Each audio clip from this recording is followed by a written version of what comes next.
Let's be real, with all the noise and speculation around the Epstein files, it is incredibly easy to get lost. So, in this explainer, we're going to do something a little different. We're going to cut through all that noise, ignore the chatter, and focus only on the actual text of the judge's order to see what it really says. When you boil it all down, the entire court order is really a story about these three commands.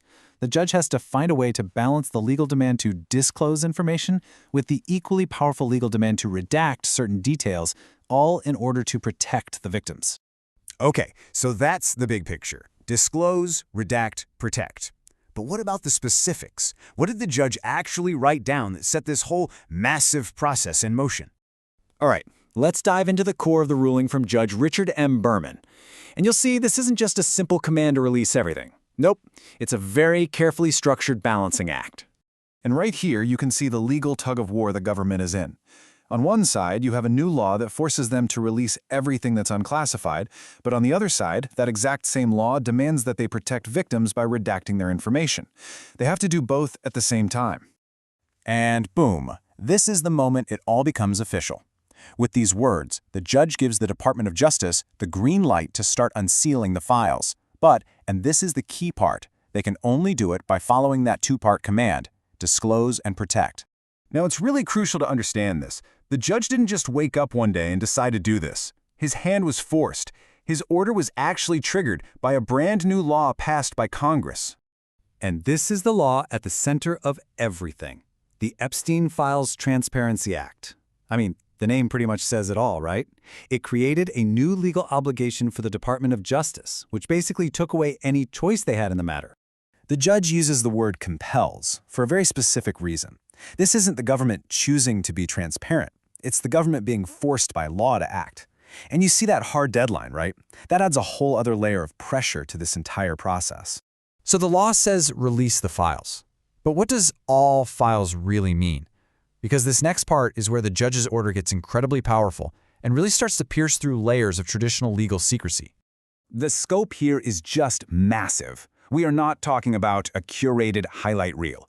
The order demands all unclassified records, documents, communications, and investigative materials. It's designed to be a comprehensive data dump, not some selective release. And this just shows you the legal firepower behind the order. First, the judge basically says the word all is not ambiguous. It means all. Second, and this is legally explosive, he rules that this new law supersedes the sacred rule of grand jury secrecy that almost never happens. And third, any previous protective orders that kept documents sealed, he just nullifies them, making them fair game. Okay, so it sounds like a total free-for-all, right? Release everything. But there is one bright, uncrossable line. The absolute, non-negotiable limit in this entire process is the protection of victims.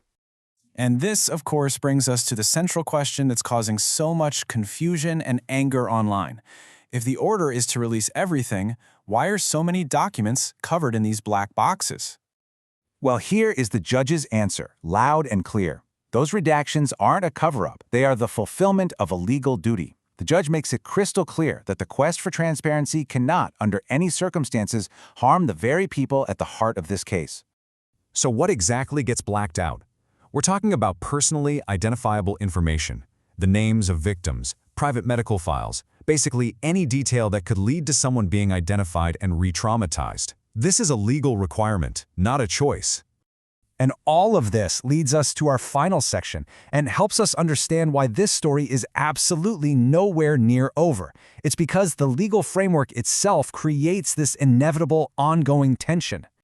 So when you really step back and look at it, the court has ordered the government to walk a legal tightrope. It has to provide total disclosure of all this material while, at the exact same time, providing absolute protection for every single victim. It's a massive challenge. And this leaves us with the core conflict. The process we're all watching is, legally speaking, precise. It's following the judge's order.